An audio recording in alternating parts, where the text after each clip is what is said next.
Assalamualaikum warahmatullahi wabarakatuh.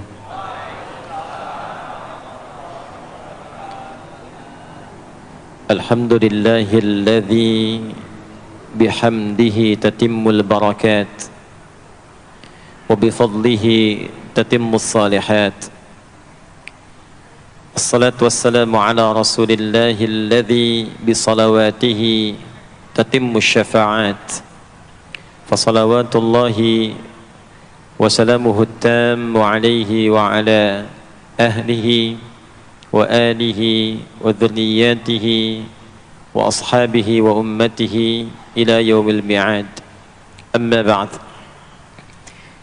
Faya ahbaballahi wa ahbaba rasulihi sallallahu alaihi wasallam, usi nafsi wa iyyakum bitaqwallahi faqad fazal muttaqun. فلا تموتن إلا وأنتم مسلمون. فقال تعالى: يا أيها الذين آمنوا اتقوا الله حق تقاته ولا تموتن إلا وأنتم مسلمون.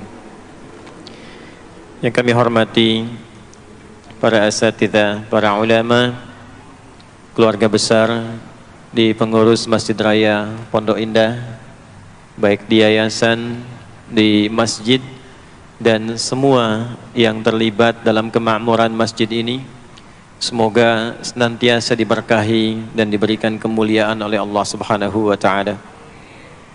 Tidak disebutkan sifat pemakmur masjid di dalam Al-Quran kecuali dengan sifat-sifat yang terbatas, karena ayatnya pun dibuka dengan adatul hasri, huruf pembatas. Ditemukan di Quran surah ke-9 At-Taubah di ayat yang ke-18. Innama ya'muru masajidallahi. Jika ada ayat Al-Quran dibuka dengan kata innama, adatul hasri, huruf pembatas, maka hukumnya hanya berlaku atau terbatas pada yang disebutkan di ayat saja, tidak keluar dari situ. Saya beri contoh bandingan dulu. Zakat itu dikeluarkan dan disalurkan hanya untuk 8 golongan. Tidak boleh keluar dari 8 golongan itu. Kenapa tidak boleh di luar 8 golongan itu? Karena ayat pengeluaran zakat dibuka dengan kata innama. Quran surah 9 At-Taubah di ayat ke-60. Innamas sadaqatu. Zakat itu hanya boleh dikeluarkan untuk golongan berikut. Jadi di luar golongan itu tidak menerima zakat. Nanti ada skema lain seperti infak, sedekah umum dan sebagainya. Ayat pemakmur masjid dibuka dengan kata innama, memberikan kesan bahwa tidak setiap orang memiliki satu kecenderungan, satu nikmat, satu keinginan untuk berkontribusi memakmurkan masjid. Di dalam bidang apapun, program atau tahapan apapun, ada yang bertugas mengelola, ada yang bertugas untuk membangun, ada yang bertugas mensupport kegiatan, ada yang bertugas untuk bisa berkontribusi di aspek-aspek lainnya. Nah, semua itu kata Allah adalah kalangan terbatas. Jadi kalau Allah sudah berikan satu spesialisasi tersendiri dan dinilai oleh Allah sebagai golongan yang spesial, maka manfaatkan status itu sebelum nanti bertukar atau selesai tugasnya dan kembali kepada Allah insyaallah dalam kemuliaan. Man amana billahi wal yaumil akhir. Man amana billahi wal yaumil akhir. Orang-orang yang diberi kesempatan memakmurkan masjid itu, kata Allah, harus menyatukan dulu visinya sebelum membuat program. Jadi sebelum membuat program di masjid, satukan dulu visinya. Visinya untuk mendapatkan ridha Allah, proyeknya akhirat, untuk membawa bekal pulang saat akan dihisab. Jika semua kepentingannya lillah, semua karena Allah, maka apa yang kemudian Allah tunjukkan, orang-orang itu akan menjadi istimewa di hadapan Allah, lalu mulai membuat program dari kenikmatan salat yang khusyuk, wa aqamas shalah, pengelolaan harta yang bisa bermaslahat untuk kepentingan-kepentingan agama dan sosial, wa ataz zakah, walam yakhsha illallah, dan semua fokusnya karena Allah. Fa'asa ulaika ayyakunu minal muhtadin, maka orang-orang yang beraktivitas demikian insyaallah akan digolongkan pada golongan orang-orang mendapatkan kemuliaan dan petunjuk dari Allah Subhanahu wa ta'ala. Semoga kita semua termasuk dari bagian ayat yang disebutkan tadi. Bapak Ibu sekalian, tadi banyak disampaikan tentang kemuliaan dan kegiatan waktu subuh. Sampai ada program pejuang subuh. Mudah-mudahan nanti selanjutnya ada pejuang zuhur. Setelah itu pejuang asar. Setelah itu pejuang maghrib. Lalu disempurnakan dengan pejuang isya. Ada apa di waktu subuh? Apa perbandingannya dengan waktu-waktu yang lainnya? Mengapa sebagian nama yang disematkan di dalam ibadah di waktu-waktu itu justru tidak sama dengan nama waktunya, tapi disebutkan dengan nama-nama yang berbeda? Zuhur kenapa dengan zuhur tidak nahar? Asar kenapa disebut asar tidak masa? Subuh kenapa disebut subuh dan ada dua nama dengan fajar? Ya, kenapa namanya dua? Itu yang coba kita hadirkan di pertemuan kajian kali ini. Mudah-mudahan dari pencerahan yang kita dapatkan di kesempatan pagi ini ada bakal terbaik yang kita bawa pulang setelah menunaikan ta'lim ini insyaallah. Tidak cukup dengan amin, kita mulai dulu ya. Bismillahirrahmanirrahim. Kita mulai Quran surah ke-17 Al-Isra di ayat ke-78. Bismillahirrahmanirrahim. Aqimis salata liduluki syamsi ila ghasaqil laili wa qur'anal fajr inna qur'anal fajri kana mashhuda. Aqimis salat, tunaikan oleh kalian salat dengan sempurna, dengan benar. Penting dicatat, setiap ada perintah menunaikan salat dalam Al-Quran yang salatnya dimaknai sebagai ibadah formal, bukan bermakna doa biasa. Jadi ada salat yang bermakna umum, yaitu doa. Jadi doa itu disebut dengan salat.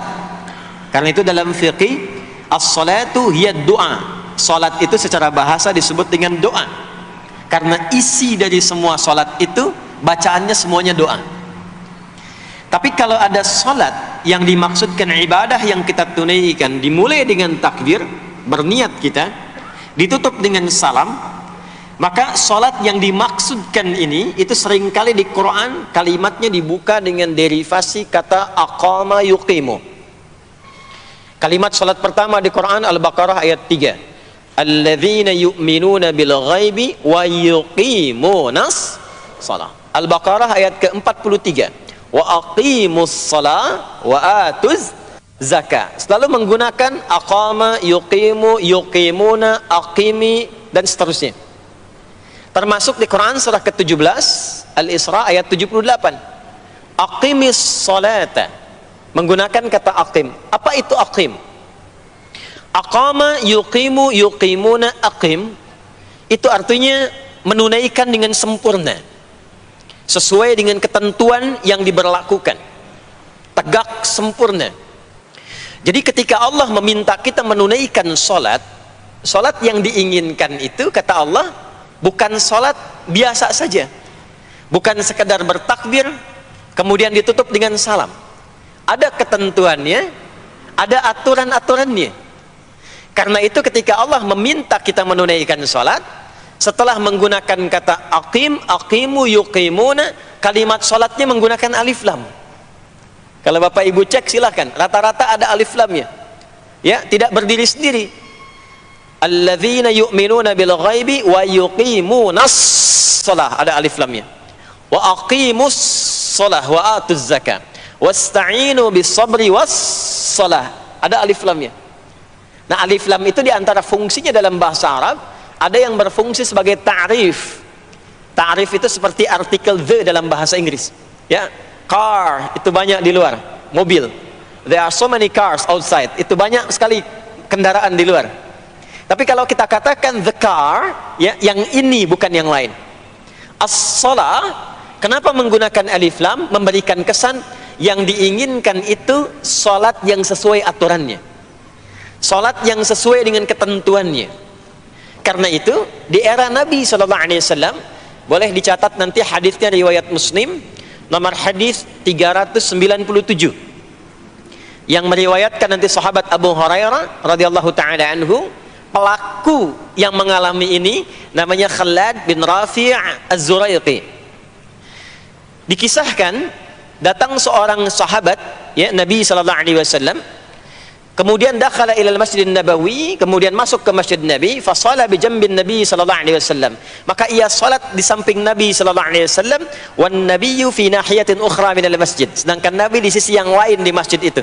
Kalau diilustrasikan, dia masuk ke masjid, kemudian Nabi di satu sisi yang lain. Kemudian dia salat. Kemudian ketika dia selesai, falamma sallama yaminan wa shamala, thumma atan nabiyya sallallahu alaihi wasallam. Ketika dia salam ke kanan dan ke kiri, lalu mendatangi Nabi sallallahu alaihi wasallam. Faqala, dia berkata, "Assalamu alayka ya Rasulullah." Ya, "Assalamu alayka ya Rasulullah." Kata Nabi, "Wa alaikassalam wa rahmatullah. Irji' shalli fa innaka lam tusalli." Kata Nabi, "Wa alaikassalam wa rahmatullah." Kamu salat lagi karena engkau belum salat. Padahal sudah salam. Fa'ada salatahu, kemudian dia mengulang salatnya. Thumma atan nabiyya, dia datang lagi ke Nabi SAW. Dia berkata, "Assalamu alayka ya Rasulullah." Dijawab dengan jawaban yang sama. Kata Nabi, "Wa alaikassalam wa rahmatullah. Irji' salli fa innaka lam tusalli." Kamu balik lagi salat karena engkau belum salat. Padahal sudah salam. Maka dia melakukan itu sampai 3 kali, sampai dia berkata, "Ya Rasulullah, ma uhsinu ghairah." Ya Rasulullah, ini yang bisa saya kerjakan. Kalau ada yang kurang, alimni, mohon ajarkan saya bagaimana sholat yang sesuai aturan yang benar itu. Maka diajarkanlah oleh Nabi bahkan sejak wudu. Idza qumta ila shalah. Kembali muncul kalimat tadi, aqama yuqimu. Kata Nabi, jika engkau sholatnya ingin sempurna, fa asbighil wudu, maka mulai dengan wudu yang sempurna. Maka biasanya orang kelihatan dari wudunya. Orang yang baik sholatnya itu mulai kelihatan dari sejak wudunya. Jadi kalau wudunya tidak sempurna, buru-buru, yang dibasuh tidak sempurna, itu pasti akan berdampak kepada sholatnya. Setelah itu, thumma istaqbil qiblah, lalu menghadap ke arah kiblat. Lalu diajarkanlah oleh Nabi tata cara sholat mulai dari takbir sampai dengan selesai salam.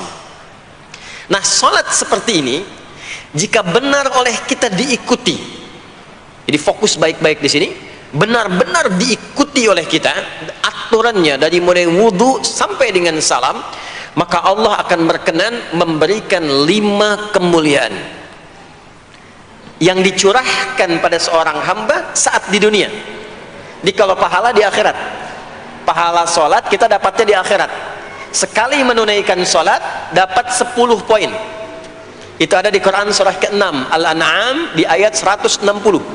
Man jaa bil hasanati falahu asyru amthaliha. Siapa yang mengerjakan perbuatan hasanah, perbuatan baik yang punya nilai pahala, maka diberikan nilainya 10. Di dalam Al-Quran, sholat itu disebut dengan hasanah, perbuatan baik yang punya nilai pahala. Itu ada di Quran surah ke-11 Hud di ayat yang ke-114. Aqimis salata tarafain nahar wa zulafan minal lail innal hasanati yudhibnas sayyiat. Tunaikan sholat di pembuka siang sampai akhirnya, sampai ketemu malam. Dari subuh, zuhur, asar, maghrib sampai ke isya. Semua solat itu kata Allah disebut dengan hasanat. Innal hasanat. Hasanat jamak dari hasanah. Jadi solat disebut dengan hasanah. Kalau kita menunaikan solat di Al-An'am ayat ke-160, maka diberikan poin. Poinnya namanya ajrun. Ya, kita sebut dengan pahala. Pahala itu bahasa Qur'annya ajrun. Di Quran surah At-Tin, lahum ajrun ghairu memnun. Begitu kita mengerjakan amal soleh, maka diberikan pahalanya. Perbuatan amal solehnya disebut dengan hasanah, pahalanya disebut dengan ajrun. 10 itu ngitungnya bukan begini, bukan 1, 2, 3, 4, itu terlalu sedikit. Di hadis Muslim, ukuran 1 keduanya 500 tahun, 2 ketiganya 500 tahun, 3 keempatnya 500 tahun. Jadi sekali kita menunaikan sholat 10 nilainya, setiap 10 itu 1 keduanya 500 tahun, 2 ketiganya 500 tahun. Kalau ditunaikan di masjid, ya, ditunaikan di masjid, nanti dapat lagi tambahan pahalanya. Baru masuk datang ke masjid dengan niat sholat, bukan yang lain ya. Kan ada orang yang kadang ke masjid niatnya tidak sempurna ibadah, mungkin janjian ketemu teman, ya, akhi, bro, ketemuan yuk, ya. Di mana? Di Pondok Indah aja, sambil sholat zuhur. Sambil sholat zuhur, jadi sholatnya sambil, ya, nyambi itu, ya. Substansinya mau ketemu kan, agenda intinya ketemuan sambil sholat zuhur. Nah, kalau kita niatkan mutlak untuk ibadah, apapun itu, mau sholat, mau baca Quran, mau i'tikaf, itu baru datang, baru menginjakkan masjid, masuk dengan kaki kanan, baru datang, itu sudah dicatatkan 25 kebaikan. Belum apa-ngapain. Jarak satu keduanya tadi 500 tahun, dua ketiga 500 tahun. Kalau dilakukan sholatnya berjamaah, maka dapat tambahan 27, kalikan 27, sudah dapat 10 kali 27 berapa tuh? Ya, 270. Setiap satunya kalikan 500 tahun. Maka sholat di masjid itu bukan main-main. Itu kelihatannya nanti dua. Saat sakaratul maut, pahala itu ditampakkan. Jadi pahala itu bukan sekarang. Pahala itu saat kita pulang. Nanti begitu akan meninggal, ditampakkan itu.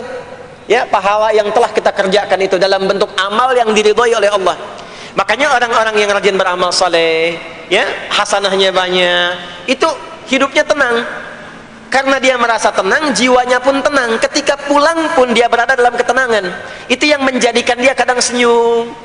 Ada orang yang akan meninggal itu senyum, ya, sedang baca Quran, ada yang sedang duduk, ada yang sedang ngaji, ada yang sedang sholat. Saking tenangnya, panggilannya pun tenang. Quran surah 89 ayat ke-27 sampai ayat 30. Ya ayyatuhan nafsul mutmainnah, hei jiwa-jiwa yang tenang, irji'i ila rabbiki radiyatan mardiyah, cepat pulang, aku sudah ridha dengan amalmu, engkau pun akan ridha dengan pemberianku. Fadkhuli fi ibadi, masuk golongan hambaku. Ibad itu jama' dari kata abdun. Abdun itu adalah nama bagi hamba yang senantiasa memperbanyak ibadah. Ketika dia ibadah punya hasanat, maka dikonfirmasi saat pulangnya, ditampakkan hasanatnya, ditampakkan hasil pahalanya. Itu yang menjadikan, pernah dengar Sayyidah Asyah, Siti Asyah? Siapa beliau? Istrinya Fir'aun kan? Ya, kan ada kisah viral dalam Al-Quran. Ketika beliau akan dieksekusi oleh Fir'aun, la'natullahi alaihi, Fir'aun itu akan mengadab, akan menghukum istrinya sendiri, Sayyidah Asyah. Ketika akan disiksa dan sudah diikat dalam tiang itu, akan disiksa, maka beliau berdoa, Siti Asyah itu, dan doanya diviralkan di Al-Quran. Rabbi bennili indaka baitan fil jannah wa najjini min fir'auna wa amali. Ya Allah, aku telah berislam, mempertahankan akidahku saat ini sampai dengan sekarang, maka mohon ya Allah, berikan kepadaku anugerah di surga nanti, bangunkan satu istana di surga, dan selamatkan aku dari buruknya siksa Fir'aun, sehingga menjadi tanda bagi orang-orang yang akan beriman bahwa beriman itu menyenangkan. Maka apa yang terjadi? Saat sakaratul maut itu ditampakkanlah oleh Allah istana di surganya, maka dia tersenyum. Dalam senyum itu Fir'aun kan gak ada imannya, jadi gak ada koneksinya. Maka mulai menghardik, kata Fir'aun, ini perempuan mau dieksekusi kok malah senyum. Dia nggak tahu kalau dalam keadaan itu surganya sedang ditampakkan, istananya ditampakkan. Maka meninggallah beliau dalam keadaan sedang menatap istana surganya, ya, dan berhasil wafat dalam husnul khatimah. Dan Fir'aun tidak mencelakai, tidak menghukum, tidak menyiksa beliau itu kecuali dalam keadaan sudah wafat, ya, ini tak terasa lagi.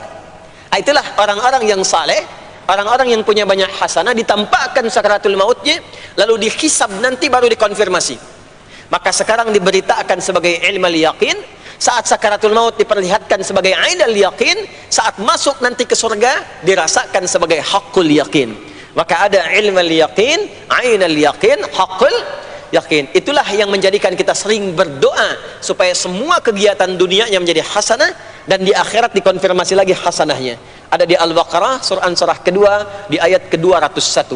Wa minhum may yaqulu rabbana atina fid dunya hasanah wa fil akhirati hasanah wa qina adzabannar. Nah, perbuatan hasanah yang pertama itu salat. Jadi ketika kita sholat ada pahala. Pahala itu urusan akhirat. Nanti ketika meninggal dapat. Itu bekal pulang. Kita gambarkan nih supaya nggak bingung ya. Yuk, kita ilustrasikan sejenak ya. Bismillah. Bapak Ibu kelihatan ini ya? Ibu kelihatan Bu ini? Alhamdulillah, alhamdulillah. Ini pejuang subuh belum ditulis sudah kelihatan ya. Alam itu kan yang kita tinggali, kita rasakan, dan nanti yang kita yakini ada 3 kan. Ini sering saya sampaikan belakangan ini di beberapa kesempatan. 1, sekarang ada yang disebut dengan ardun, al-ard, yang kita terjemahkan dengan bumi tempat kita tinggal sekarang ya. Sekarang kita ada di mana? Di Masjid Pondok Indah ya. Bagian dari bumi. Ini di bumi. Sifatnya disebut dengan dunia. Jadi dunia itu asalnya bukan nama alamnya, tapi lebih kepada sifatnya. Ya, dunia. Dari kata dana, yadnu, dunuan, wa dunyaan. Artinya sesuatu yang cepat, sesuatu yang fana, sesuatu yang rusak, yang hilang.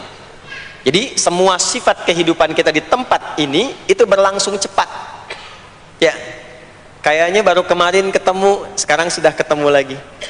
Kayaknya baru kemarin kenalan teman SD, sekarang sudah saling punya cucu.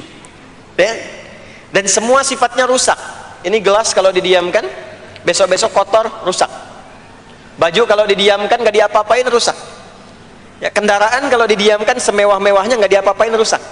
Itulah dunia. Kenapa diperkenalkan viral dunianya dibandingkan dengan bumi dan ardonnya? Untuk memberikan kesan yang kuat kepada jiwa kita. Hei, jangan sampai terjebak dengan kehidupan dunia yang sementara yang ditinggalkan. Jangan memperebutkan sesuatu yang rusak. Jangan berselisih pada sesuatu yang hilang. Ya, kan sekarang banyak orang aneh ya, memperebutkan sesuatu yang pada akhirnya yang diperebutkan itu rusak sendiri. Ya, memperebutkan sesuatu, berselisih pada sesuatu yang akan ditinggalkan, kan sama-sama meninggal. Untuk apa memperselisihkan sesuatu yang akan ditinggalkan? Kok bisa berantem, berselisih, saling mencela pada sesuatu yang sama-sama akan ditinggalkan? Itulah kenapa sering dipopulerkan dengan nama dunia. Dunia, ingat ya, kita tinggal di dunia ini. Maksudnya apa? Hei, hidupmu sementara. Hei, terkadang kita lupa bahwa itu akan berlangsung dengan cepat. Saat nanti meninggalkan tempat itu, ada tempat lain yang akan kita kunjungi. Setelah dunia apa? Belum ke akhirat. Ada waiting room dulu. Nah, sini ada waiting room. Tempat nunggu sementara sebelum nanti ke alam yang ketiga. Namanya disebut dengan kubur. Afala ya'lamu idza bu'thira ma fil kubur. Surah apa itu? Surah Al-Adiyat, surah ke-100 di ayat yang ke-9. Namanya kubur. Sifatnya disebut dengan barzakh. Ya, alamnya barzakh. Bainahuma barzakhul la yabghiyan. Barzakh itu pemisah. Bukan alam yang sesungguhnya berkehidupan, bukan. Sementara aja pemisah dari alam yang lain. Jadi sekat yang tak nampak sekatnya, tapi memisahkan dua yang berbeda, itu disebut barzakh. Bapak Ibu, kalau kita pernah lihat di lautan, atau orang diving, menyelam ke laut, atau kita lihat misalnya suka ada program di YouTube ya, tentang lautan itu, kan air yang tembus ke laut itu dari mana-mana kan, dari sungai menyatu. Pernah lihat ada bagian lautan tertentu yang nggak nyambung tuh arusnya antara kanan dengan kirinya. Ikan yang di sini nggak bisa tembus ke sini, begitu ke sini balik lagi, sini balik lagi. Nah itu barzakh namanya. Barzakh pemisahnya, nggak kelihatan tapi memisahkan dua bagian yang tidak menyatu. Bainahuma barzakhul la yabghiyan. Alam ini kenapa disebut barzakh? Karena dia memisahkan antara kehidupan di bumi dengan sifat dunia dengan kehidupan di alam yang ketiga, namanya akhirat. Akhirat. Kalau sudah ada taknya, ada akhir, ada akhirat. Kalau sudah ada taknya di ujung, itu artinya ujung sesuatu yang gak ada awal lagi setelah itu. Ya sudah, berakhir di situ. Ya. Jadi kalau di sini meninggal, masuk ke sini. Di sini selesai, ke sini ke akhirat. Tapi kalau di akhirat ini ujungnya nggak ada meninggal lagi, ya, nggak ada wafat lagi, nggak ada meninggal lagi.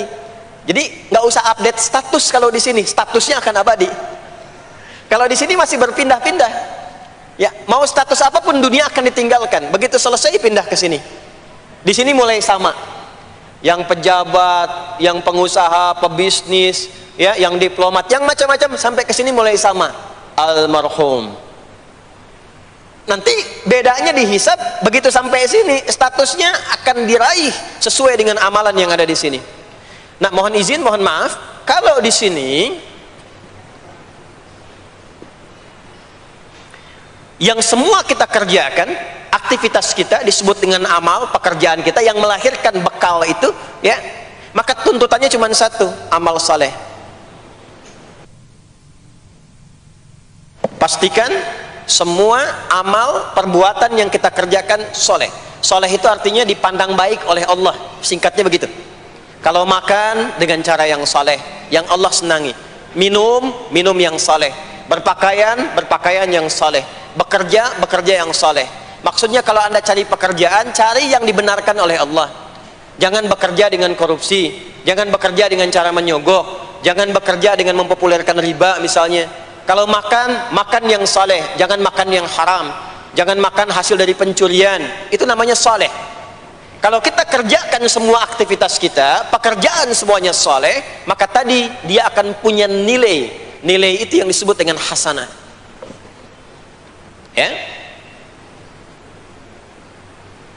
Hasanah ini punya poinnya yang disebut dengan ajrun, yang kita kenal dengan pahala, yang tadi saya terangkan.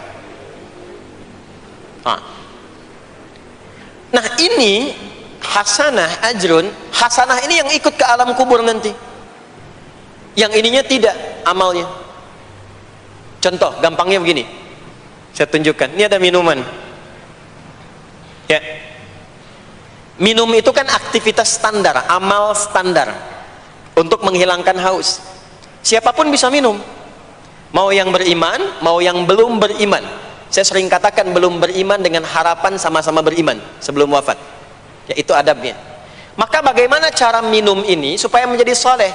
Kata Nabi di hadis Al-Bukhari, perhatikan, idza quddimat ta'amu, kalau hidangan disajikan, mau makanan mau minuman, khudh biyaminika ma yalik, ambil dengan tangan kananmu, thumma sammillah aw iqra bismillahirrahmanirrahim.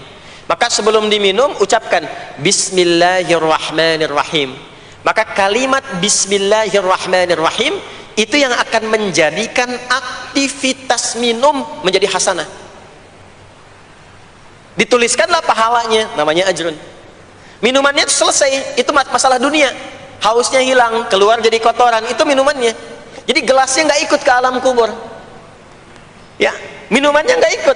Yang ikut apanya? Ini hasanahnya. Jelas sampai sini?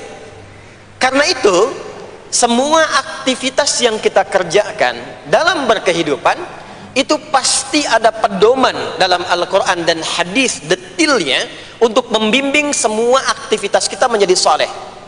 Pedoman itulah yang sering kita kenal dengan nama doa namanya. Nah, silahkan Bapak Ibu cek, tidak ada satupun di dalam Islam aktivitas yang dikerjakan kecuali bersanding dengan doa di dalamnya. Coba cek ya, bangun tidur sudah ada doanya? Sudah. Makan ada doanya? Berpakaian ada doanya? Dan kalau kita mau jujur, itu semua aktivitas doanya nggak sama. Bangun tidur dengan mau tidur sama nggak doanya? Bahkan urusan ke masjid nih, masuk masjid ada doanya nggak? Kakinya diatur kan? Kanan. Keluar masjid ada doanya. Doa masuk dengan keluar sama nggak? Beda. Ada yang mau ke toilet ya, masuk toilet, kakinya diatur nggak? Kaki apa masuknya? Kiri. Keluar ada doanya nggak? Nah, perkara ke toilet pun bisa jadi amal soleh. Karena semua yang dikerjakan dalam Islam itu bernilai. Allah itu ingin mendidik kita, jangan sampai melakukan sesuatu yang tidak ada manfaatnya. Dan kalau sudah ada manfaat, jangan tanggung. Jangan hanya jadikan kegiatan itu terbatas pada satu alam saja. Dunia dapat tapi alam kubur gak dapat. Dunia dapat tapi akhirat gak punya bekal. Gimana nanti pulang ke akhiratnya? Ya. Saya mau tanya sebentar, maaf ya, kita yakin nggak bahwa kita akan meninggal? Saya ulang, yakin nggak akan meninggal? Baik, sekarang pertanyaannya, kalau sekiranya meninggal, pindah alam atau tidak? Pindah kan? Makanya diumumkan di Masjid Raya Pondok Indah, inna lillahi wa inna ilaihi rajiun, telah meninggal dunia, telah meninggalkan dunia. Artinya keluar dari sini. Sekarang kita pakai hukum dunia sebentar. Biasanya begini, kalau orang pindah tempat, walaupun ada di satu alam, itu pasti butuh bekal, dan kadang bekalnya nggak sama. Contoh, nanti Ramadan, setelah itu masuk Idul Fitri, biasanya ada mudik ya. Mungkin nggak mudik kalau nggak ada bekal? Saya sering perhatikan setiap tahun, orang itu mau mudik kalau ada bekalnya. Masya Allah, cuman motornya bebek ya, tapi kan bekalnya ada yang singa, ada yang sapi ya. Itu ditambah lagi pelepah pisang, kasih dus lagi, kasih tulisan, sayang tunggu aku pulang gitu kan. Kan dikumpulkan kan. Dan saya pernah tanya, kenapa mas gak pulang? Gak ada bekal pak katanya. Jadi orang mau pindah tempat saja itu perlu ada bekal. Anda kesini kalau nggak ada bekal nggak mungkin sampai. Sekarang kalau pindah dari Indonesia ke Singapura, sama nggak mata uangnya? Beda. Di Malaysia sama nggak? Semakin jauh ke Saudi, ke Amerika, hukumnya mengatakan setiap pindah tempat pasti bekalnya beda. Jangan pernah kita mengharapkan atau membuat hukum sendiri ketika pindah tempat. Jadi sesama dunia saja tempatnya, bekalnya sudah beda. Sekarang Anda menginginkan pindah alam dari dunia ke kuburan, bekalnya pengen sama, mustahil. Makanya sejak kita meninggalkan dunia, semua paket dunia tanggal di atas, pindah ke bawah, selesai. Nih bajunya ini nggak akan ikut nih, ganti. Ya namanya kafan kan, dan di kafan itu sudah nggak ada kantongnya. Coba dicek tuh, ada kantongnya nggak kan kafan tuh? Nggak ada. Dan ini nggak akan dibawa nih, handphone yang bagus lagi dipakai ngerekam nih, nggak akan ikut.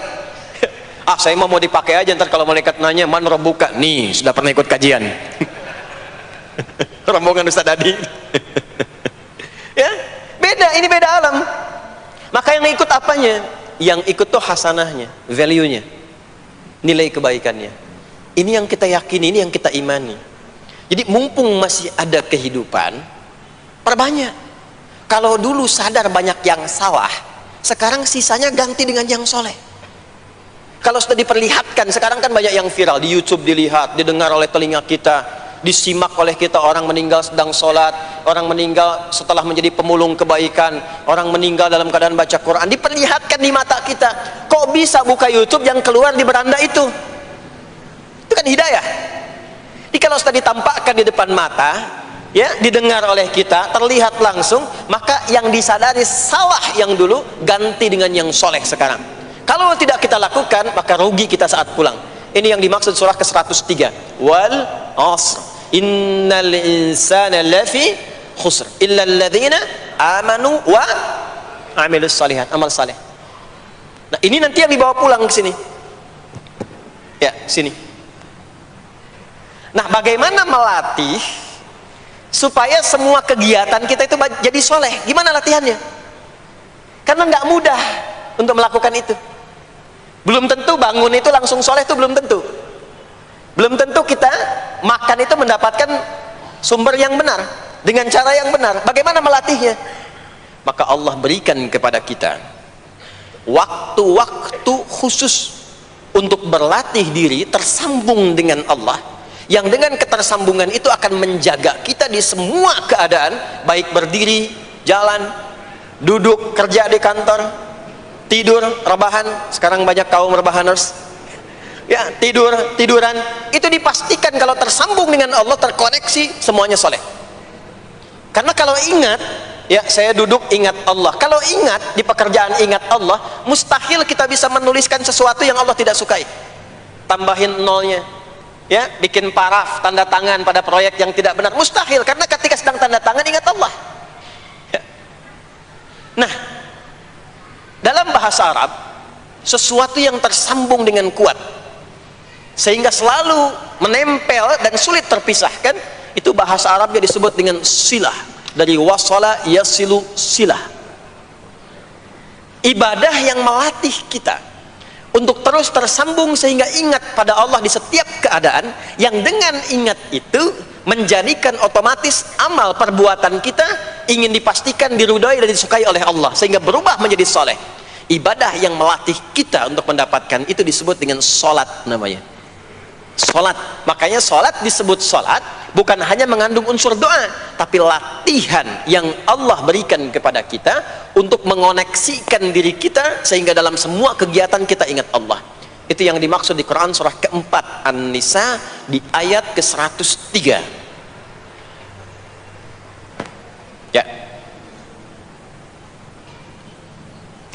Fa idza qadaitumus salata, maka jika Anda telah tuntas mengerjakan salat, fadhkurullah. Ciri orang yang berhasil salatnya adalah dia mampu mengoneksikan dirinya dengan Allah. Makanya kalau sudah selesai salat, kita sudah ingat Allah. Nah, kalau belum ingat Allah, diminta coba ingat lagi. Selesai salat, jangan buru-buru meninggalkan tempat kita salat. Ingat dulu, sambungkan dulu, sehingga saat keluar dari tempat kita salat sudah ingat Allah. Bahasa Arabnya mengingat Allah itu disebut dengan zikir, zikrullah. Karena itu salat disebut dengan zikir. Buka Quran surah ke-20 Thaha ayat ke-14. Saya nggak akan keluar dari Quran hadis sehingga nggak bisa didebat. Nggak bisa didebat. Anda nggak bisa debat karena ini bukan pikiran, karena ini Quran dan hadis. Quran surah ke-20 Thaha ayat ke-14. Innani anallahu la ilaha illa ana fa'budni wa aqimis salata lidzikri. Salat disebut dengan zikir. Zikir itu artinya ingat. Makanya tadi saya katakan di awal, salat itu melatih kita supaya ingat Allah. Karena itu ketika kita salam, assalamualaikum warahmatullahi wabarakatuh, assalamualaikum warahmatullahi wabarakatuh, belum ingat kita kepada Allah, maka diminta zikir pasca salat. Setelah salat ada zikir kan? Dan zikir pertamanya apa? Hadis Muslim, astaghfirullah, astaghfirullah, astaghfirullah. Itu yang paling singkat. Kalau mau agak panjang, astaghfirullahalazim alladzi la ilaha illa huwal hayyul qayyum wa atubu ilaihi. Kenapa istighfar? Karena kita memohon ampun kepada Allah kalau dalam sholat tadi belum nyambung sama Allah. Karena ada orang yang saat sholat bukan ingat Allah, dia masih ingat dunia. Padahal dari sejak awal sholat sudah diminta buang urusan dunia ke belakang. Makanya kita bertakbir, itu ada kitabnya. Asrarus shalah, nadharat fi ma'anis shalah. Ketika Anda mulai bertakbir, takbir begini, Allahu Akbar. Kenapa mengangkat tangan gini salah satunya? Di antara maknanya, buang urusan dunia ke belakang. Pasrahkan dirimu kepada Allah. Kalau sholatnya ingin khusyuk, jangan bawa urusan dunia ke dalam sholat. Buang. Yang menjadikan seseorang kurang khusyuk begitu takbir, dunia masih dibawa. Lisannya berucap Allahu Akbar, tapi pikirannya motor hu akbar, mobil hu akbar, ya kan? Status tuh belum diupdate hu akbar, ya, miss call belum dibalas hu akbar. Itu bermasalah, sehingga mudah dikerjai setan. Ada setan namanya khanzab di Sunan Abu Daud. Saat seseorang mulai bertakbir, kata Nabi, fayaqulu syaitanu, di situ setan mulai beraksi. Sebelum takbir kita dibikin fokus. Ya, Anda silahkan praktekkan. Kalau mau sholat rasanya fokus, tapi mulai bertakbir Allahu Akbar, setan mulai beraksi, kata Nabi, udhkur kata, ingat ini, ingat itu, hatta la yash'ural musalli kamra'atan yusalli, sampai ada orang sholat yang tidak sadar berapa rakaat sedang menunaikan sholatnya. Subuh berapa rakaat tadi? 2 diucapkan, tapi ketika dipraktekkan ada yang 3, ada yang 1, ya, ada yang begitu. Ada, tapi di hati saya gitu ya.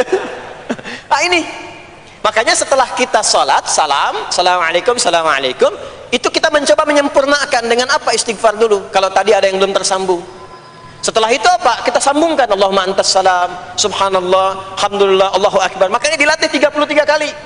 Sekali belum nyambung, 2 kali, 2 kali belum nyambung, 3 kali, 3 kali belum ingat, 4 kali. Masa iya sih sampai 33 kali belum ingat juga?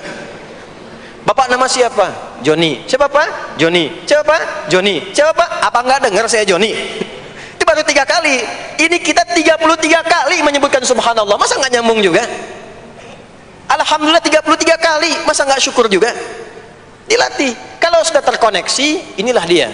Fadhkurullaha qiyama. Bangun dari sholat, bangkit, selesai sholat, mau kerja, mau kemanapun, ingat Allah.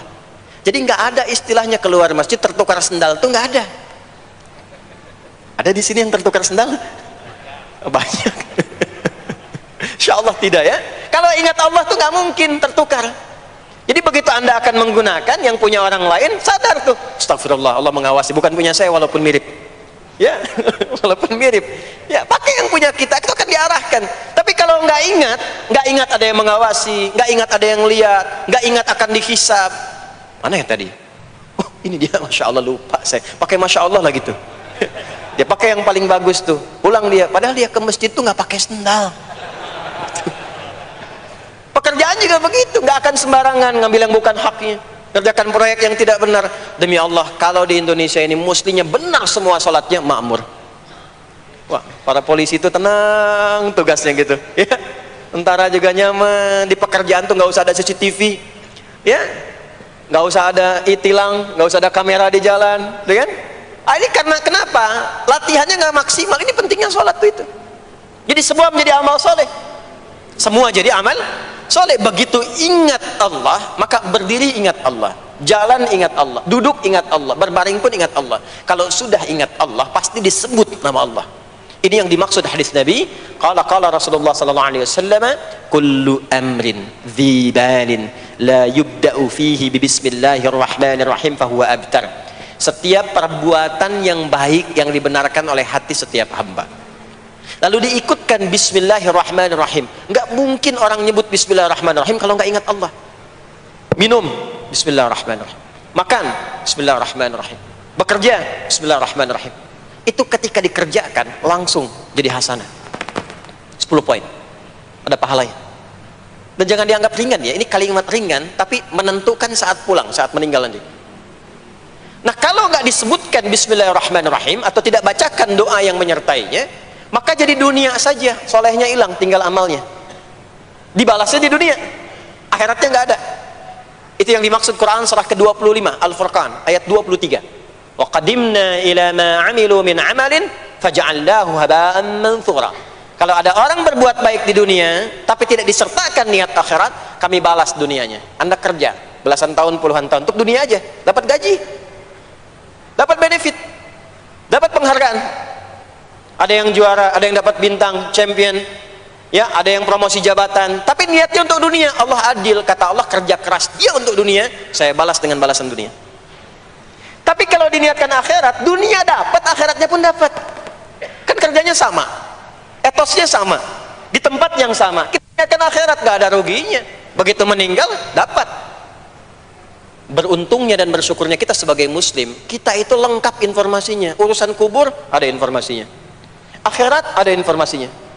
Silahkan komparasikan dengan informasi dan sumber manapun. Ditemukan nggak yang informasi detail seputar kubur, seputar hisab, seputar kiamat, seputar surga, seputar neraka? Cuma di Islam.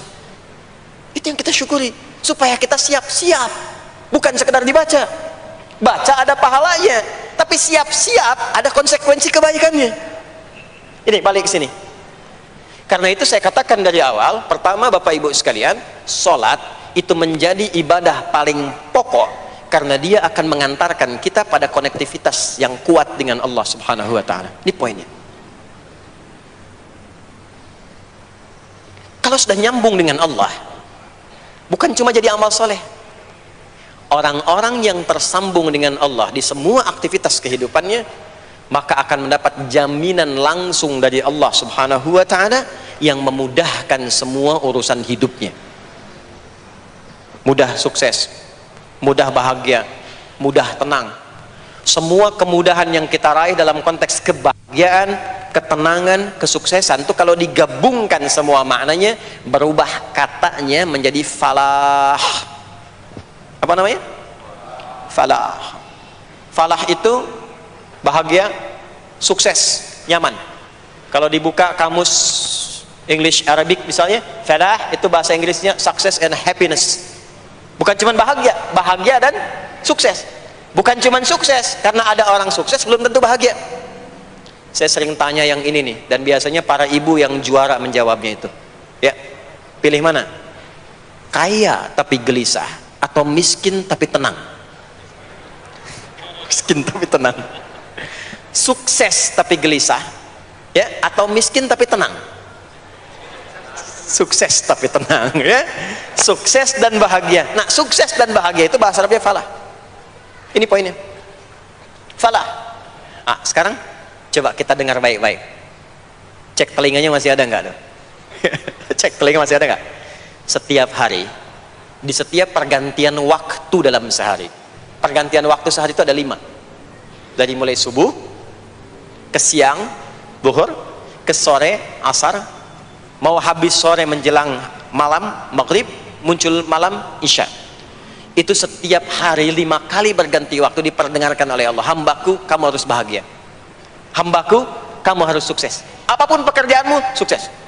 Apapun aktivitasmu, harus bahagia, harus senang, harus tenang. Falah. Kuncinya apa? Salat. Diperdengarkanlah hayya 'alas shalah. Diperdengarkan di telinga kita. Telinga bahasa Arabnya udhun, jamaknya adzan. Maka kalimat yang diperdengarkan 5 kali sehari itu disebut dengan adzan. Dan satu-satunya lafaz yang diperdengarkan 24 jam di muka bumi ini tak pernah berhenti. Makanya setiap tempat terjadi perbedaan waktu sholat. Ya, di sini tadi subuhnya jam berapa? 4.13, 12, 49, 4.10. Terjadi perbedaan pendapat tentang waktu subuh. Ya, ini menandakan bahwa bukan dari tempat yang sama. Saya di Bekasi tadi 49, 4:09, sini 4.13. Jadi setiap detik, setiap menit, ini adzan, sana adzan, ini adzan, sana adzan, terus bersautan. Dan kalau kita dengarkan sedunia itu dari beda waktu, 24 jam diperdengarkan. Hayya 'alas shalah, ayo salat. Kenapa pasti salat ya Allah? Hayya 'alal falah. Dengar tuh baik-baik kata Allah. Salat akan mengantarkan engkau pada kebahagiaan. Salat mendekatkan engkau pada kesuksesan. Salat mengantarkan engkau pada kedamaian. Makanya kalau orang salat pasti tenang hatinya. Kalau nggak percaya silakan. Salat itu diantara manfaatnya mendatangkan ketenangan. Salat mendatangkan kesuksesan. Karena itu salat bukan hanya ibadah yang diwajibkan pada umatnya Nabi Muhammad SAW saja, tidak. Semua nabi dan rasul yang pernah bertugas di bumi itu semuanya salat dan meminta umatnya salat. Hanya memang kita yang paling sempurna menunaikannya, caranya. Ya, dulu umat nabi-nabi lain juga salat. Contoh, Nabi Musa salat. Nanti diviralkan di Quran surah ke-20 Thaha ayat 14. Nabi Isa alaihi salam yang paling dekat ke Nabi Muhammad 600 tahun sebelum Nabi lahir, itu salat. Beliau salat. Diviralkan di Quran surah 19 Maryam ayat 31 sampai 33. Ya, sampai ke 33-nya wa ja'alani mubarakan aina ma kuntu wa awsani bis shalah. Salat. Siapa lagi? Nabi Zakaria. Nabi Zakaria itu kapan beliau mendapatkan berita gembira akan punya anak? Saat salat. Jadi berdoa, masuk ke mihrabnya Maryam, melihat Maryam punya banyak keistimewaan, maka beliau salat di mihrabnya itu. Di Quran surah ketiga Ali Imran ayat 38 sampai 39. Hunalika da'a Zakaria rabbah qala rabbi habli min ladunka dzurriyyatan thayyibah innaka sami'ud du'a. Turun jawaban, fanadathul malaikatu wa huwa qa'imun yusalli fil mihrab annallaha yubashshiruka bi Yahya. Jadi Nabi Zakaria itu dapat berita akan punya anak namanya Yahya saat salat. Di salat itu kalau dikerjakan bisa berdampak pada percepatan terkabulnya doa. Minta apapun dijawab sepanjang maslahat. Makanya nanti untuk umat Nabi Muhammad jangan tunggu, panggilan salatnya adalah panggilan langsung dari Allah. Minta, punya masalah apa? Aku selesaikan kata Allah. Di salat itu bukan main-main, bukan beban, bukan sekedar kewajiban, tapi kewajiban yang dipaksa untuk membahagiakan kita. Kalau Allah nggak sayang, nggak akan disuruh sholat. Pak, Bu, itu panggilan sholat. Perhatikan panggilan pertamanya, Al-Baqarah ayat 45. Wasta'inu bis sabri wassalah. Kata Allah, hei hambaku, kalau engkau punya masalah, sabar dulu, terima. Karena aku titipkan masalah itu kepadamu untuk meningkatkan kualitas hidupmu, bukan ingin membebanimu. Dan tidak mungkin aku uji engkau dengan masalah itu kecuali engkau mampu mengatasinya. La yukallifullahu nafsan illa wus'aha. Nah sekarang bawa itu lewat sholat, minta solusi kepada Allah, terima dulu dengan sabar. Setelah itu belajar untuk meningkatkan kualitas hidup, dan bawa lewat sholat, minta solusi. Ternyata saat kita menunaikan sholat, Itu diperintahkan oleh Allah. Minta, punya masalah apa? Makanya kita katakan, begitu Allah perintahkan wasta'inu bis sabri wassalah. Hei, kalau punya masalah terima dengan sabar, minta tolong, minta solusi kepada Allah lewat salat. Maka ketika kita minta, kita robah kalimatnya dari wasta'inu, kata perintah, menjadi bentuk permohonan, fi'il mudhari. Iyyaka na'budu wa iyyaka nasta'in. Itu ketika Anda mengucapkan iyyaka na'budu wa iyyaka nasta'in, fikihnya begini, ucapkan di lisan, hadirkan dalam hati dan pikiran kita masalah apa yang sedang kita rasakan. Minta kepada Allah solusinya. Minta. Ini bukan sekedar diucapkan. Karena hadis qudsinya berbunyi begini, hadis qudsinya. An Abi Hurairah radhiyallahu ta'ala anhu qala, qala Rasulullah sallallahu alaihi wasallam, qala Allah azza wa jalla, Allah berfirman. Saya langsung saja ke bagian kalimat iyyaka na'budunya. Idza qala al-'abdu, kalau seorang hamba berkata dalam salatnya, iyyaka na'budu wa iyyaka nasta'in, ya Allah, sekarang hamba salat kepadamu, ibadah hanya kepadamu, seperti yang kau perintahkan. Maka hamba memohon kepadamu, ya Allah, seperti yang kau janjikan. Wa iyyaka nasta'in. Lalu hadirkan dalam benak kita, ya Allah, engkau maha tahu sebelum hamba ungkapkan. Hamba punya persoalan ini. Mohon kepadamu, ya Allah, hilangkan semua masalah itu. Berikan hamba solusi yang terbaik. Berikan hamba keberkahan darimu. Itu sekilas hadir dalam jiwa kita. Maka apa yang terjadi? Qala Allah azza wa jalla, dijawab kalimatnya itu, hadza baini wa baina 'abdi wa li 'abdi ma sa'al. Ini perjanjian antara aku dengan hambaku. Kalau hambaku benar salatnya sampai kalimat ini, apapun yang dia mintakan sekarang, aku akan kabulkan. Sepanjang itu ada maslahat untuk dirinya. Dicontohkan itu oleh Nabi Zakaria. Beliau itu minta saat berdiri, Pak, bukan saat sujud. Dimulai dari berdiri, nanti akumulasinya saat sujud. Itu berdiri aja, kalau benar mintanya dikabulkan, tidak menunggu selesai sholat. Dan ada fikihnya, nggak sembarangan, ada fikihnya nanti, ada fikihnya, ya, ada tuntunannya. Poinnya adalah sholat itu solusi. Makanya jangankan Nabi yang tadi saya sebutkan, Nabi Ismail itu saking pentingnya sholat, wasiat beliau yang diviralkan di Al-Quran untuk semua keluarganya, sholat. Ada di Quran surah 19 Maryam ayat 55, wa kana ya'muru ahlahu bis salah. Kata Allah, dan tercatat Ismail itu pernah berwasiat meminta semua keluarganya, hei, sholat, sholat, sholat. Jadi kalau kita mau urut sampai ke atas, semua sholat. Muhammad sallallahu alaihi wasallam bin Abdullah bin Abdul Muttalib bin Hashim bin Abdul Manaf bin Qusay bin Murrah bin Kilab bin Ka'ab bin Ghalib bin Fikir bin Malik bin Nadar bin Kinana bin Khuzaimah bin Mudrikah bin Ilyas bin Nizar bin Mudar bin Ma'ad bin Adnan bin Addi bin Adri bin Muqawwam bin Nahur bin Tarikh bin Ya'rub bin Yasjub bin Nabit bin Ismail alaihi salam bin Ibrahim alaihi salam bin Azar atau bin Nahur bin Abir bin Kinan bin Arfakhshad bin Sam bin Nuh alaihi salam bin Mikhlail Matusyalah bin Kinan bin Anwas bin Thith bin Adam alaihi salam. Semua salat. Coba ulangi itu. Semua salat. Para nabi salat, para rasul salat. Anda bukan nabi, bukan rasul, nggak mau sholat dan pengen mudah hidupnya, pengen masuk surga Firdaus lagi, Anda sehat.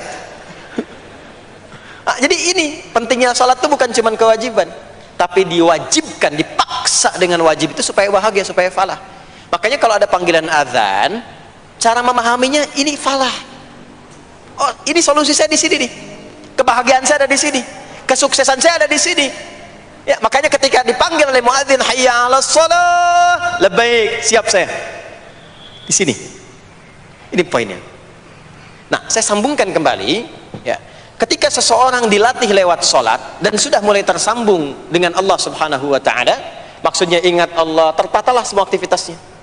Maka berubahlah lewat salat ini, lewat latihan ini, semua kegiatannya berubah, didorong menjadi amal soleh. Karena itu, setiap orang yang sholatnya benar, yang pertama dianugerahkan oleh Allah kepada orang sholat itu bukan dunia, tapi perubahan perilakunya menjadi lebih baik. Jadi bukan kaya dulu, ya. Abdurrahman bin Auf tuh hijrah masuk Islam, dilatih sholat, malah hartanya hilang semua, dirampas. Tapi setelah itu jadi apa? Jadi orang paling kaya, ya. Abu Bakar As-Siddiq, Utsman bin Affan, Umar bin Khattab, Pertama kali masuk Islam kan latihannya sholat. Apakah langsung kaya, jadi pemimpin, jadi diplomat? Amr bin As bisa ekspedisi dari Afrika Utara sampai ke Syam? Tidak. Yang diberikan apa? Perubahan perilaku dulu, dihilangkan sifat-sifat buruknya, dijaga dengan kemuliaan. Jadi dua sumber yang menjadikan manusia itu buruk dalam nafsunya itu ada dua. Di nafsu itu nanti punya dorongan untuk mengarahkan kepada yang buruk, namanya fujur. Lawannya nanti takwa. Lawannya takwa. Di Quran surah Asy-Syams surah 91 ayat 7 sampai 10, wa nafsi wa ma sawaha fa'alhamaha fujuraha wa taqwaha. Nah, fujur itu nanti yang membisikkan, mengarahkan kepada hal-hal yang negatif. Itu yang ditunggangi oleh setan. Setan memberikan was-was itu ke nafsu, ke fujurnya. Alladzi yuwaswisu fi sudur. Di dalam sudur ada qalbu, di dalam qalbu ada nafas, di dalam nafas ada fujur. Fujur itu yang digoda. Maka keluarlah kemudian dua hal. Yang pertama ada yang disebut dengan fahsya. Fahsya itu dorongan dari syahwat untuk berbuat yang menyimpang. Pornografi, porno aksi, LGBT, kata-kata jorok, itu fahsya. Nanti temannya adalah mungkar. Mungkar itu keburukan yang diingkari, ditolak oleh hati, sumbernya nafsu perut dan akal. Mencuri itu mungkar, merampok itu mungkar, korupsi, membunuh, menipu itu mungkar. Jadi sumber keburukan itu cuma dua. Kalau bukan fahsya itu mungkar. Orang yang sholatnya benar, maka parameternya itu, ukuran pertama kali dia dapatkan adalah ditutupnya oleh Allah, dijaganya oleh Allah keadaan nafsunya, sehingga dia tidak dikontrol oleh perbuatan fahsya dan mungkarnya. Maka aktiflah sinyal takwanya. Takwa itu lawan nafsu. Makanya nanti kaitan takwa dengan nafsu sama-sama disebutkan. Nafsu 115 kali, takwa yang terkait fungsi nafsu 115 kali. Takwa digembosi, ya, awas, diwaswasi oleh setan, setan disebutkan 88 kali. Takwa disupport oleh malaikat. Malaikat di Quran disebutkan 88 kali. Ini bukan ilmu tak-atik, hitung sendiri aja kalau mau. Itu menarik tuh. Karena sama, kalau Anda mendengar suara adzan kan ada bisikan kan? Cepat, sudah adzan, siap-siap. Itu malaikat tuh. Tapi begitu selesai adzan, la ilaha illallah, tenang, baru adzan, belum qomat. Itu setan. Terus dua-duanya tuh ya memberikan bisikan, yang satu mensupport dan seterusnya. Yang paling menarik adalah kalau sholat kita benar, maka sinyal takwa aktif. Makanya amalan takwa pertama itu sholat. Setelah beriman, amalan takwa pertama sholat. Al-Baqarah ayat 2 dan 3, dzalikal kitabu la raiba fi hudal lil muttaqin. Siapa muttaqin, orang takwa di situ? Ayat 3-nya, alladzina yu'minuna bil ghaibi wa yuqimunas sholat. Jadi kalau sholatnya aktif, takwanya aktif, sinyalnya aktif, sinyal itu yang akan menutup fahsya dan mungkar. Maka turunlah Quran surah ke-29 ayat ke-45. Utlu ma uhiya ilaika minal kitabi wa aqimis shalah. Kita hafal tengahnya, innas salata tanha 'anil fahsya'i wal munkar. Maka kalau orang sholat tidak akan berbuat fahsya, tidak ada lagi yang melambai laki-laki. Allah, nggak ada. Laki-laki yang laki-laki, perempuan-perempuan. Nggak ada lagi tontonan-tontonan pornografi. Yang jorok-jorok, yang kotor-kotor. Nggak ada lagi kata-kata kotor di lisan itu. Karena lisannya dilatih untuk mengucapkan yang baik-baik. Allah, sami Allahu liman hamidah, subhanallah, alhamdulillah, Allahu akbar. Makanya pasca sholat tuh berubah. Maaf ya, Allah tidak memberikan kepada Nabi Muhammad SAW tongkatnya Nabi Musa, mukjizatnya Nabi Isa, apalagi Nabi Ibrahim dan selainnya. Tapi Allah turunkan Al-Quran kepada Nabi Muhammad SAW, lalu dipraktekkan Quran itu pertama lewat sholat. Anda tahu apa yang terjadi?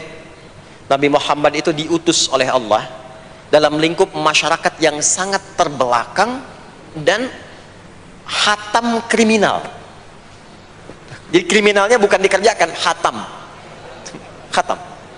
Dan nyaris tidak kenal kebaikan, makanya disebut dengan jahiliyah. Kalau Bapak Ibu tanya di zaman Nabi, ya maaf, ada pezina? Bukan cuman ada, hatam, perfeksionis zinanya. Gitu. Membunuh itu, ya hatam. Dan nyaris tidak kenal kebaikan, makanya disebut dengan jahiliyah. Kalau bapak ibu tanya di zaman Nabi, ya maaf, ada pezina? Bukan cuman ada, hatam, perfeksionis zinanya. Gitu. Membunuh itu, ya hatam. Mabuk, ada orang mabuk kekinian di zaman jahiliyah, pemabuk amatir itu 5 kali sehari mabuknya. Yang amatir. Jadi kalau baru mabuk sekali, 2 kali, itu coba-coba. Amatir itu 5 kali. Pembegal.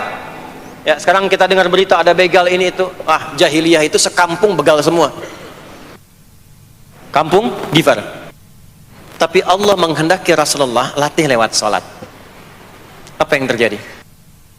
Berubah jahiliyah itu, berubah menjadi khairu ummah.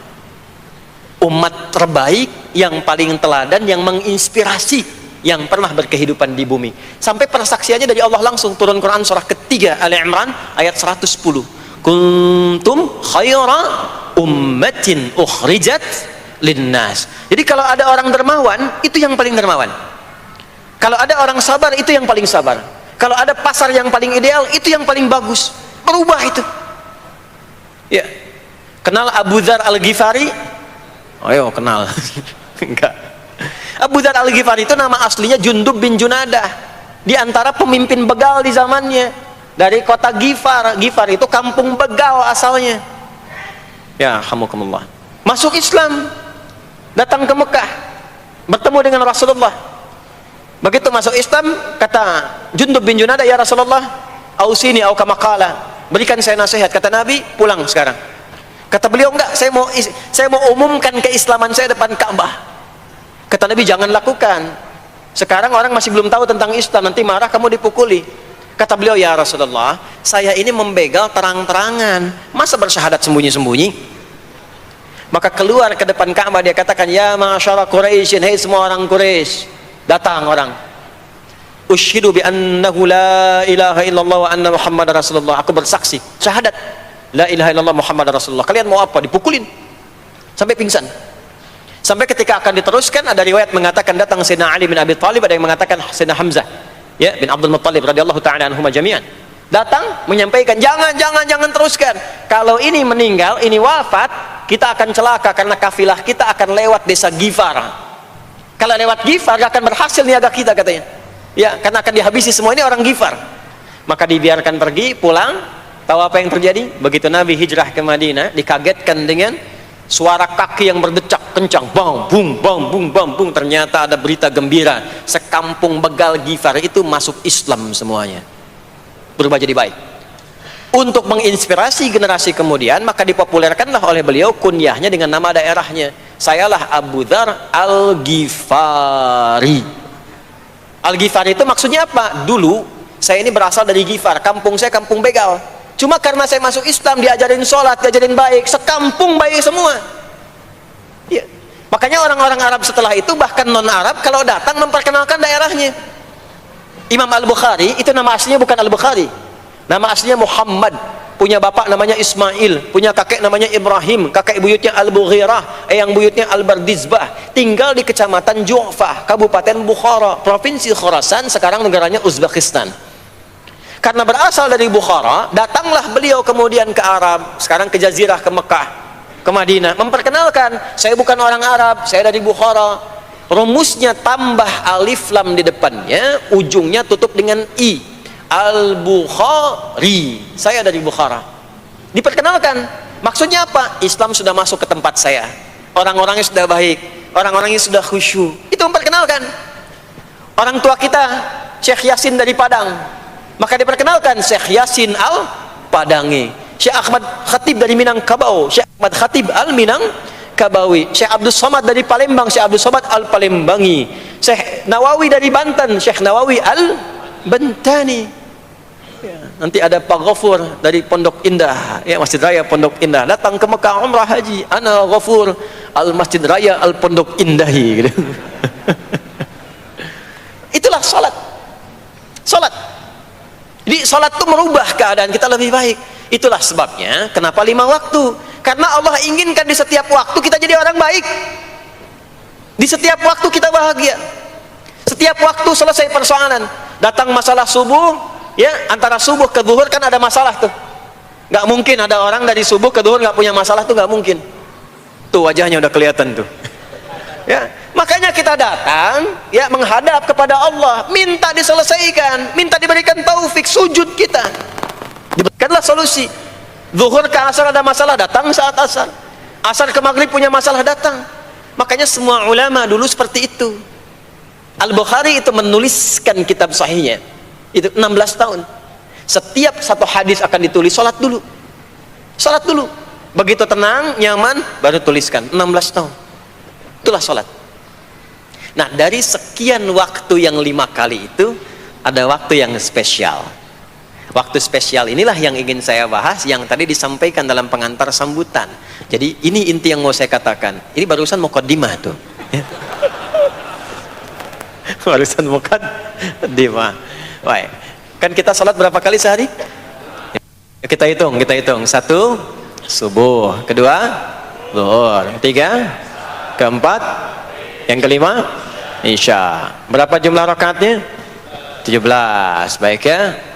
Itu nomor telepon untuk koneksinya. Koneksi kita dengan Allah nomornya catat ya, 24434.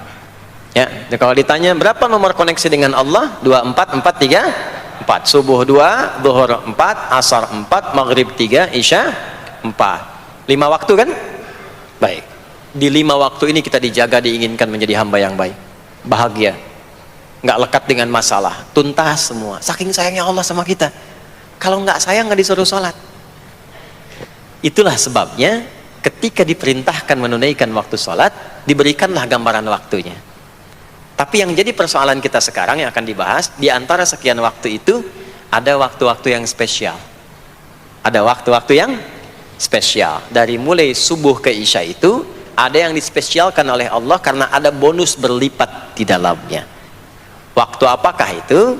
Mari kita bacakan dulu mulai dengan Quran surah kedua ayat 238. Paling kanan sebelah atas di mushaf standar. A'udzubillahi minasyaitonirrajim. Bismillahirrahmanirrahim. Mohon izin saya agak lambatkan sedikit ritmenya karena ini inti yang mau kita bahas. Tadi muqaddimah makanya saya percepat ya.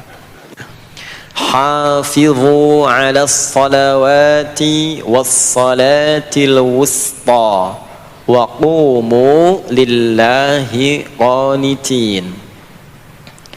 Hafidhu. Kalau Bapak Ibu lihat mushaf terjemah, diterjemahkannya dengan jagalah. Jagalah itu ihfadhu, hafidha yahfadh. Tapi kalau ada alif setelah hafidhu, itu berarti fi'il madhinya, past tense-nya, akar kata kerjanya hafadha, yuhafidhu. Alifnya mufa'alah, bermakna saling.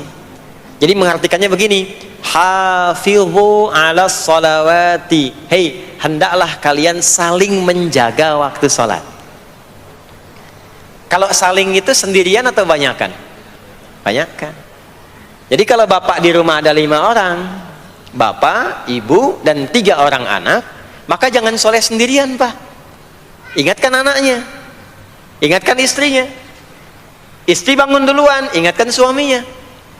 Makanya waktu sholat itu, maaf, jangan cuma disandarkan pada azan yang kita dengar di masjid, harus hafal. Bahkan nanti gini, di Quran surah keempat ayat 103 itu, di ujung ayatnya, itu ada penanda ciri standar orang beriman. Maaf, kita tanya dulu nih, kita beriman tidak hari ini? Halo, beriman? Hati-hati ya, karena kata Nabi ada yang subuh beriman, sorenya sudah kufur tuh. Ya, yusbihu mu'mina wa yumsi kafira. Hati-hati ya. Yuk, apa ciri orang beriman tuh? Iman itu konfirmasinya bisa didapatkan satu melalui suara adzan. Adzan itu sama dengan penanda waktu sholat. Tahu dari mana iman itu bisa dicek dengan suara adzan? Quran surah ke-8 Al-Anfal di ayat yang kedua. Innamal mu'minuna alladzina idza dzukirallahu wajilat qulubuhum. Sungguh insan beriman itu ciri standarnya bisa dilihat. Kalau disebutkan nama Allah, ada konfirmasi iman dalam hatinya. Jadi iman itu letaknya di kolbu. Nanti konfirmasinya lewat suara adzan, dipanggil, disebutkan nama Allah. Makanya disebutkan nama Allah 5 kali dalam sehari untuk mengecek iman ada nggak dari subuh sampai isya. Ya, Allahu Akbar, Allahu Akbar. Ada getaran di hati kita, sudah adzan. Nah, itulah iman. Itulah iman. Makanya orang yang punya iman dengan yang belum punya iman akan beda getarannya. Ini hanya dimiliki oleh orang yang punya iman saja. Yang belum punya iman nggak bisa, nggak punya itu. Allahu Akbar, Allahu Akbar. Surah apaan nih? Toanya kencang banget, ya. Tapi kalau orang beriman, Allahu Akbar, Allahu Akbar, ya Allah sudah adzan. Itu konfirmasi itu. Nanti semakin tinggi imannya, bahkan ada yang orang sudah menunggu sebelum tiba waktunya. Tadi subuh jam 4:13 di sini. Ada yang nunggu dari jam 3. Padahal belum dipanggil. Ya. Masya Allah. Di Bekasi 4:09. Allahu Akbar, Allahu Akbar. Azan. Ingat dia. Nah, itu ciri beriman. Cuman imannya standar. Jadi bukan iman yang kuat. Standar. Kuat belum, lemah tidak. Allahu Akbar, Allahu Akbar. Jam 4:09, jam 3 sudah bangun. Nunggu itu iman yang kuat. Masya Allah. Ada yang baru subuh dan nunggu isya. Tunggu. Kuat. Ada yang sudah qomat, sudah la ilaha illallah, belum kepanggil, dipanggil 4:09, dia baru bangun jam 9:04.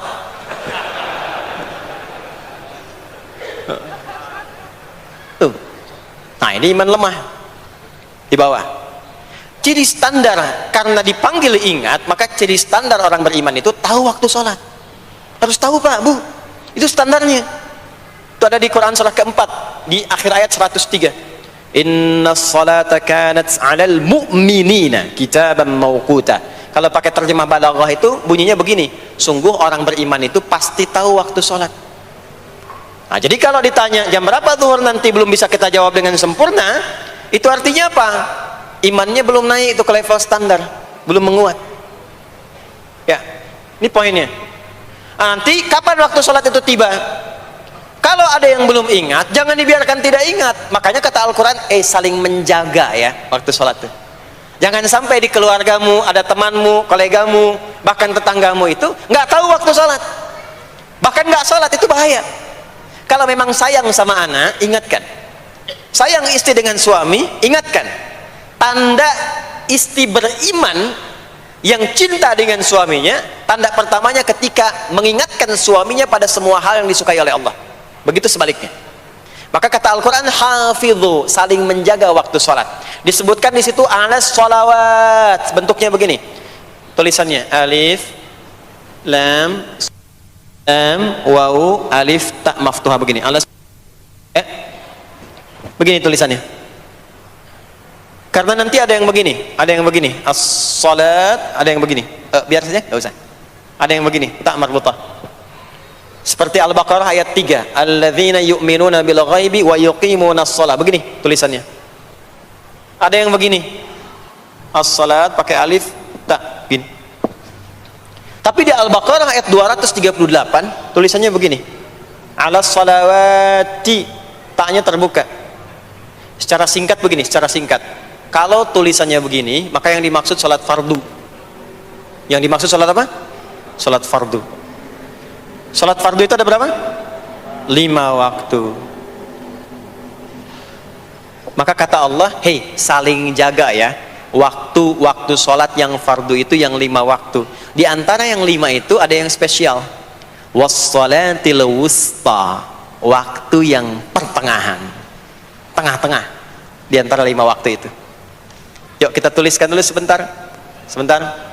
Salat ada salat apa saja?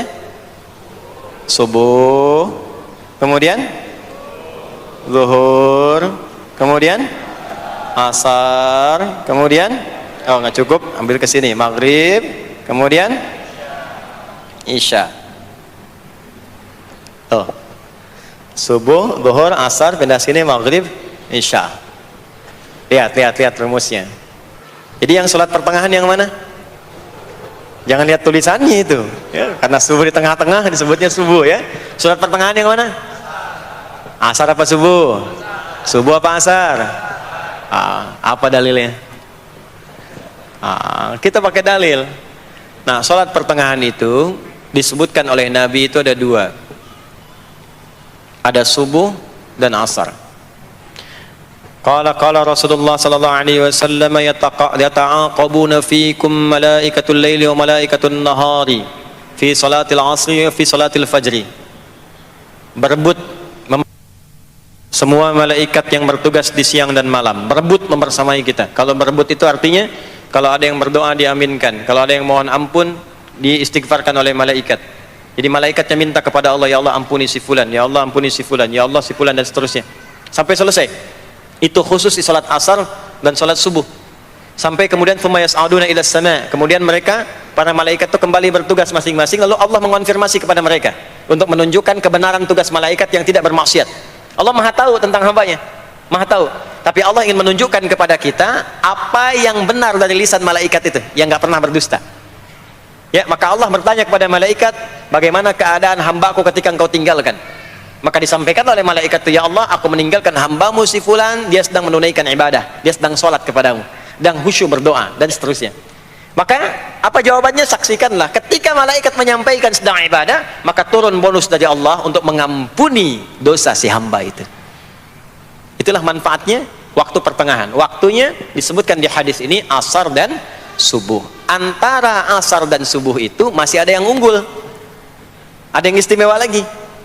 Apa yang istimewa? Antara asar dan subuh yang istimewa terletak di subuhnya.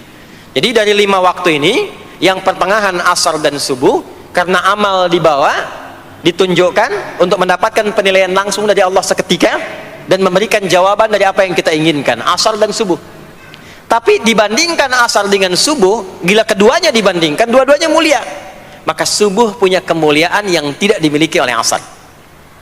Ya, makanya nanti asar bisa bertemu dengan zuhur, masih ada jama, masih ada qasar. Maghrib ketemu isya, masih ada jama, ada qasar. Ya, tapi subuh nggak bisa dijama, nggak bisa dikosor. Ya. Makanya subuh letaknya jauh, ke isya jauh, ke zuhur jauh. Ya, saya mau jamaah, ya jama antara isya dengan subuh biar nanti bangunnya sekalian gitu, nggak bisa. Ya, maghrib masih bisa dijama dengan isya, isya dikosor dari 4 jadi 2. Maghrib nggak bisa dikosor karena 3 nggak mungkin jadi 1,5. Ya, zuhur udah 2, masa mau dikurangin lagi? Subuh udah 2, nggak mungkin dikurangi lagi. Maka dari itu subuh menyendiri sendiri.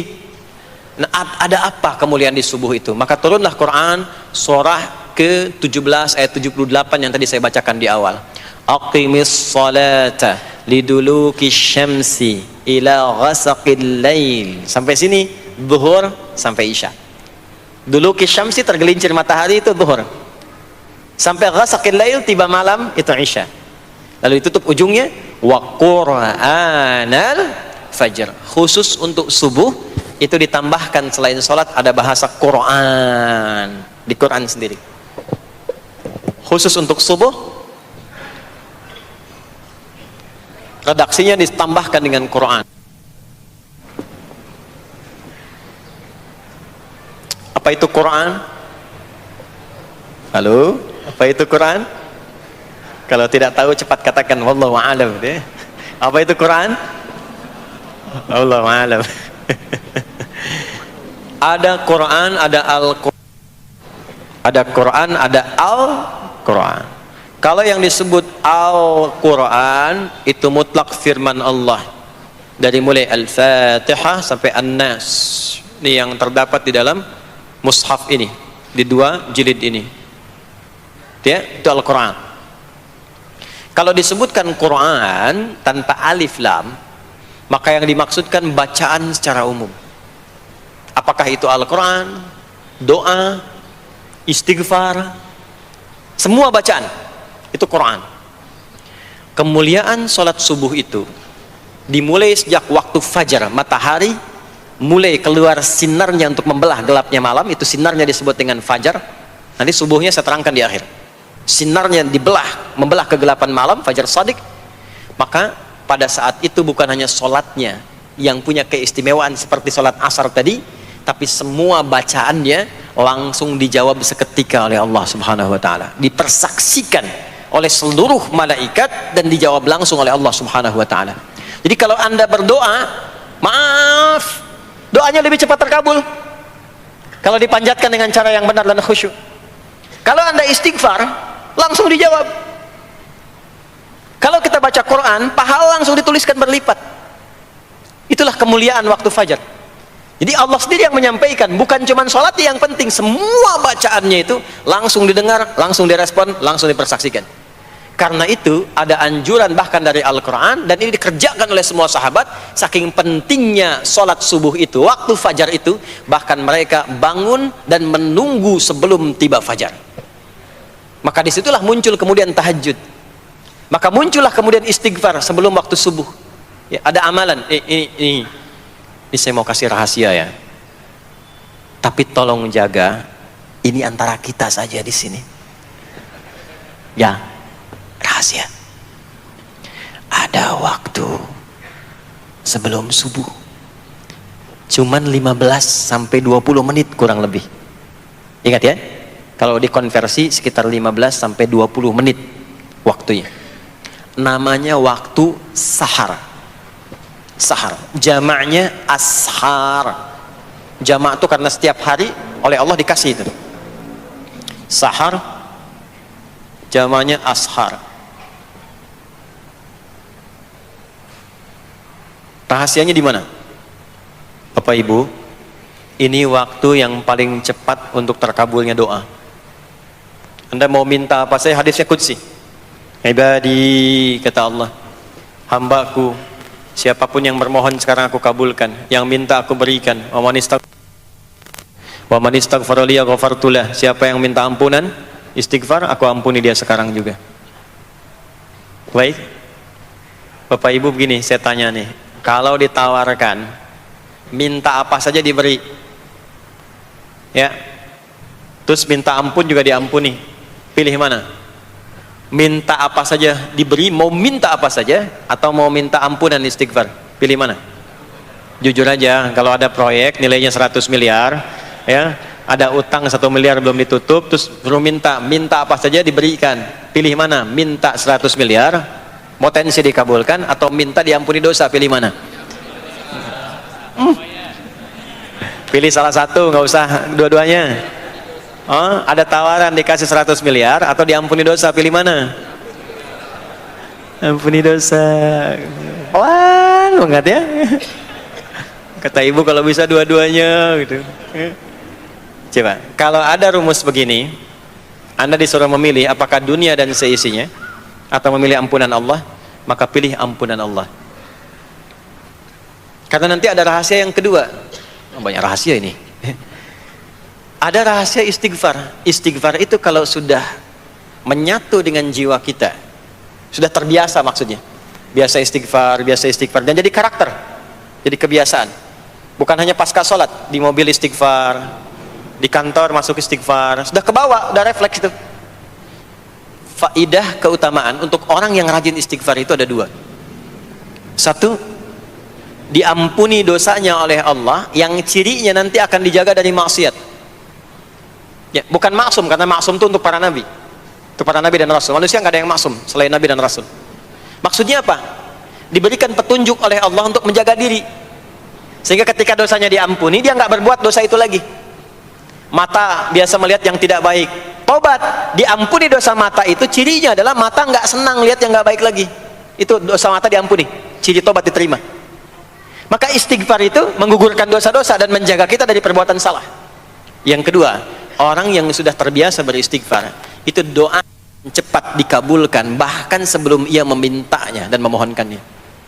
Jadi sebelum melafazkannya, itu bisa terjadi Allah sudah mengabulkannya. Itulah kemuliaan istighfar. Nah, orang-orang yang istighfar menunggu waktu datangnya fajar, itu mendapatkan kemuliaan langsung dari Allah, sampai dikatakan di Al-Quran, disebutkan sebagai orang-orang yang akan menghuni taman surga yang sekarang sedang beraktivitas di dunia. Itu ada di Quran surah ke-51, ayat 15 sampai 18. Yang istighfarnya di ayat 18.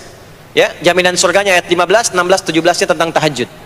Innal muttaqina fi jannatin wa 'uyun akhidhina ma atahum rabbuhum innahum kanu qabla dhalika muhsinin. 17-nya kanu qalilan minal laili ma yahja'un, bahkan nunggu waktu sahar, nunggu subuh, tahajud dulu. Kemudian 18-nya wabil ashari hum yastaghfirun, istighfar. Sampailah tiba dia waktu fajar subuh. Ya. Itu selesai dia istighfar, dapat kesempatan subuh, sholat dulu 2 rakaat. Itu saking tingginya waktu itu, nilainya kata Nabi melebihi dunia dan seisinya. Masya Allah. Makanya muncul kemudian sabda Nabi, raka'atul fajri khairum minad dunya wa ma fiha. 2 rakaat subuh ini daripada dunia dan seisinya. Itu asalnya di sini. Jadi memang subuh itu mesti diperjuangkan. Dan subuh itu generatornya, kalau subuh sudah bisa konsisten, yang lainnya ikut. Subuh itu kalau sudah konsisten, subuh ke masjid, jamaah subuh, jamaah bangun tahajud, istiqamah, istighfar. Itu kalau subuhnya sudah bagus, yang lainnya ikut. Ya. Makanya ada kaum yang sekarang sangat khawatir jumlah orang Islam kalau sholat subuh itu seperti sholat Jumat. Sangat takut itu. Ya, ada ini viral kisahnya, viral. Saya nggak ceritakan pun Anda bisa dengar. Ya, jadi ada golongan orang Yahudi yang selalu mengamati jamaah sholat subuh umat Islam, dan dia melihat, ya, ketika mulai ramai, dia mulai katakan, kenapa Anda selalu mengamati itu? Ya, sebab kami lihat kalau jumlah jamaah subuhnya sudah seperti sholat Jumat, itulah kemakmuran, kebangkitan dan kebaikan umat Islam akan tumbuh kembali. Jadi akan berpengaruh kepada yang lainnya.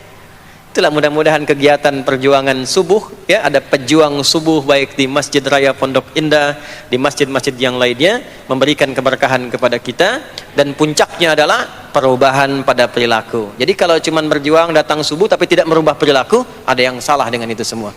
Ada yang tidak tepat, ada yang belum sempurna.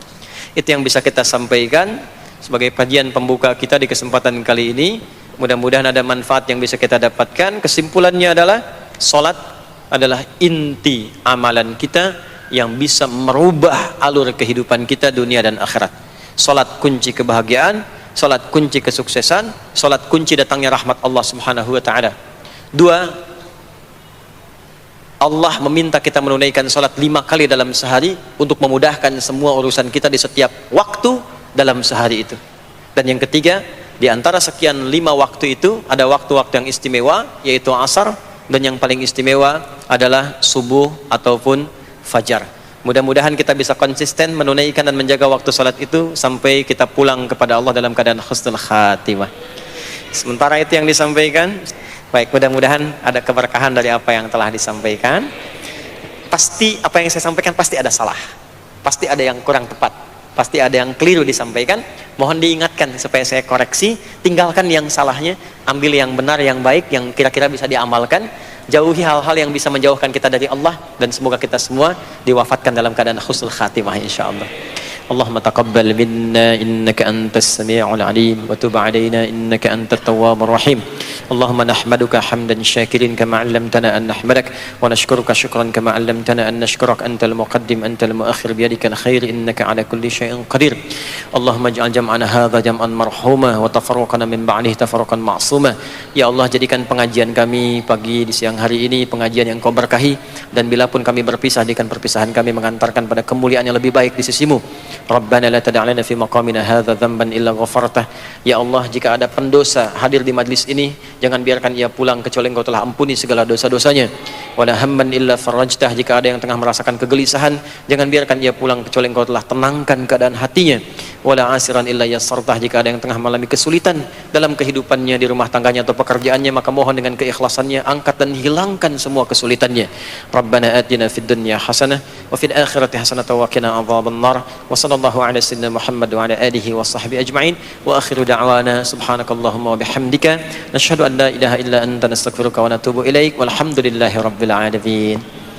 Mohon izin, mohon sekali berikan saya akses untuk mudah keluar. Saya mencintai Anda semua, barangkali tanpa harus bersalaman pun saya mendoakan Anda semuanya, karena memang ada waktu yang harus saya kejar. Terima kasih, saya mencintai Anda semua. Assalamualaikum warahmatullahi wabarakatuh.